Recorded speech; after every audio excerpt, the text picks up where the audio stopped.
some tea partiers, if you will, on that extreme notion that better no deal than this particular deal.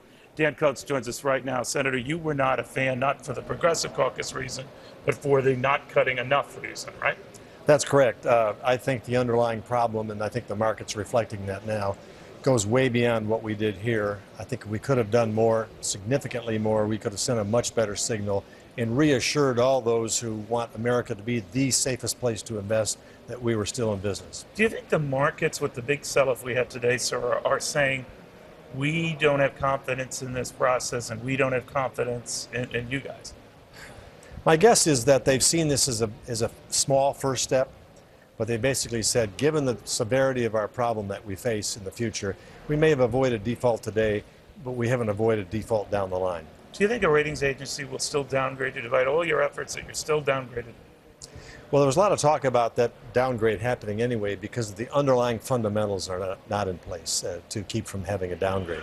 What they end up doing, I can't predict, but nevertheless, I think they're going to look at this as too little and not enough that could have been done and should have been done to really send the right signal.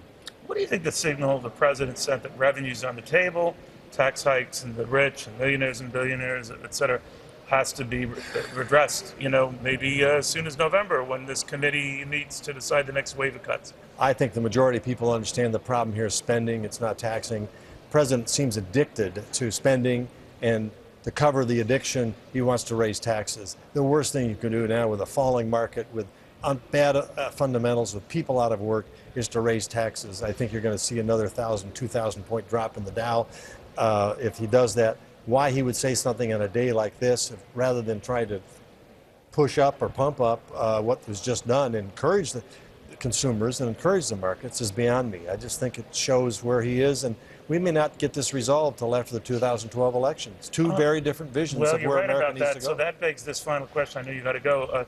Is there a fear here that if the markets are looking at all these slowing economic numbers, Senator, and we saw some of consumer spending, et cetera, that if we go into another recession, the government has to do something? That's the argument.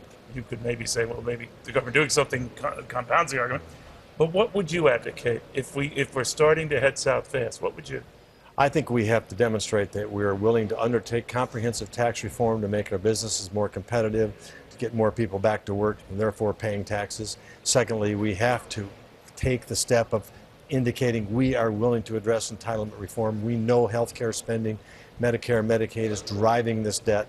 We've got to take the steps to preserve it. And that would lift investor confidence, you think? I believe it would. Okay, Senator, safe travels home. Thank you. All right, very good seeing you, Senator Dan Coates. All right, a lot more in this from another point of view, too. We're going to have Senator Orrin Hatch joining us at 6 p.m. on Fox Business Network. We're also going to have James Roosevelt Jr.,